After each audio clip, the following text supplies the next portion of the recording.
तेल गरम झालंय आपलं, तर यामध्ये घालायचं आपल्याला मोहरी,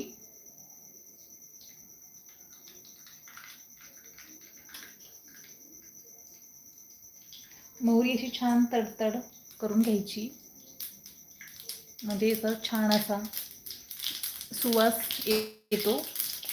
त्यानंतर घालायचं आपल्याला जिरं,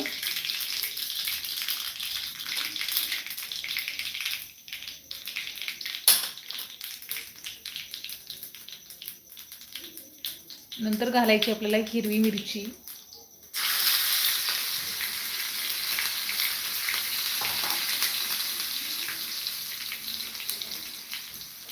छान अशी आपली तडका बसलेला आहे.